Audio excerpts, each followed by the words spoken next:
ආයුබෝවන් යාළුවනේ කොහොමද ඔයාලට? ඔන්න මං අද ඔයාලට අරගෙන ආවේ මගේ ඇන්තූරියම් වගාවේ පුංචි වීඩියෝ එකක්. ගොඩක් දවසකට පස්සේ අද මට පොඩි නිවාඩුවක් හම්බ වුණා. ඉතින් මං හිතුවා මේ ඇන්තූරියම් පැල ටිකට පුංචි සාත්තුවක් දෙන්න ඕනි කියලා. මට ගොඩක් දවසකින් බැරි වුණා මෙයාලට සාත්තු කරන්න. ඉතින් මම මේ පැල ටික තියලා තියෙන්නේ අපේ ගෙදර තියෙන පේර ගහ යටනේ. මේ පේර ගහේ වේලිච්ච කොළ වැටිලා ඇන්තූරියම් පැල ටිකක් සවුත්තු වෙලා තියෙනවා. ඉතින් අද අපි බලමු මේ ඇන්තූරියම් පැල ටිකට කොහොමද මම පොඩි සාත්තුවක් දෙන්නේ කියලා. මේ වැඩේ කරන්නේ මම තනියෙන් නෙමෙයි. මගෙත් එක්ක පුංචි යාළුවෙකුත් ඉන්නවා. බලන්න කවුද මේ කියලා. මේ තමයි අපේ ගෙදර ඉන්න කිකිලි පැංචි. මෙයා තමයි සුදු පුළුම්. මෙයාව අපි හදාගත්තේ බිත්තර රක්කන මැෂින් එකකට බිත්තර තියලා. දැන් ඉතින් අපිත් එක්ක හරියට වැඩ. මේ තියෙන්නේ මගේ ඇන්තූරියම් පැල ටික. හැබැයි මල් නම් ටිකක් අඩුයි නේද? මොකද මට ගොඩක් දවසකින් එයාලට සාත්තු කරන්න හම්බුන්නේ නැහැනේ.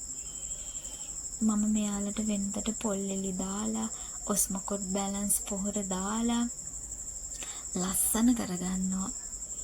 ඉතින් අද ඔස්මොකොට් බැලන්ස් පොහොර නැහැ. හැබැයි ඉතින් පොල්ලෙලි ටිකක් නම් කපා ගත්තා. මේ පැල ටිකට පොහොර ටිකක් දාලා ආයිත් වීඩියෝ එකක් අරගෙන එන්නම්. එතකන් අද මේ වීඩියෝ එක බලන ගමන් මාව තාමත් සබ්ස්ක්‍රයිබ් කරලා නැත්නම් සබ්ස්ක්‍රයිබ් කරලා ලයික් කරලා කමෙන්ට් කරන්නත් අමතක කරන්න එපා. ඒ වගේම තමයි බලන්නකෝ මෙච්චර පැල ගොඩක් මම හදාගත්තේ එකම පැලයක් සල්ලි වලට අරගෙන ඇවිල්ලා. හොඳයි නේද? ඔයගොල්ලත් ගෙදර නිකන් ඉන්න වෙලාවට හොබි එකක් විදිහට මල් පැලවන්න පටන් ගන්න. ඒක අපේ මනසට ගොඩාක් හොඳ දෙයක්. ඉතින් සුදු පුළුන් එක්ක එකතු වෙලා මම මේ කරන වැඩේ අන්තිම වෙනකම් බලාගෙන ඉන්න. මේ තියෙන්නේ මන් දැන් කොළ අයින් කරලා අතුගාගත්තු තැන. දැන් මේ අයින් කරගත්තු කොළ ටික මම කොම්පෝස්ට් වෙන්නත් දානවා. ඒ දාලා මේ පෝච්චි ටිකට පොල්ලෙලි කෑලි එකතු කරලා ආයෙමත් මේ පේර ගහ යටින් තියනවා. දැන් හැබැයි ටිකක් පේර ගහ යටට අවුවත් එනවා. මං හිතාගෙන ඉන්නවා ආයෙත් නිවාඩුවක් ලැබුණු දවසක පොඩි නෙට් එකකින් මෙතන කවර් කරගන්න. ඒ වීඩියෝ එකත් මං ඔයාලට අරගෙන එන්නම්.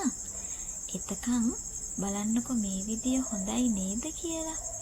පේනවද අපේ සුදු පුළුම්මට කොච්චර උදව් කරනවද කියලා. හරියට වැඩ. එයාට ඉතින් ඔය වගේ කොළ රොඩු ටිකක් දැක්කහම ඉතින් වෙන දෙයක් ඕනෙම නැහැ. පේනවද ඔයාලට? පොඩ්ඩක් අවුව සරයි නේද එතන? ඇන්තූරියම් වලට ගොඩාක් හෙවණනේ ඕනේ. ඉතින් දැන් පොඩ්ඩක් මල් අඩු වෙන්න මේ හෙවණ අඩුකමත් බලපානවා මං හිතන්නේ. ඉතින් මේ විදිහට තමයි මං කොළ අයින් කරගන්නේ. කොළ අයින් කරගෙන ඉවර වෙලා ඊට පස්සේ පොල්ලෙලි කෑලි එකතු කරගන්නවා. සමහර පෝච්චි වල පැල කීපයක් තියෙනවා. ඒ පැලත් අයින් කරගන්න ඕනේ. හැබැයි මේ වෙලාවේ මල් ළඟ පෝච්චි නැහැ. අලුත් පෝච්චි ටිකක් ගෙනල්ලා තව පැල ටිකක් හදාගන්නත් ඕනේ. එතකන් ඉතින් අද මේ වැඩේ කරලා තව වැඩ ගොඩක් කරන්නත් තියෙනවා නිවාඩු දවසේ. ඒ වැඩ ටිකත් කරන්න ඕනේ.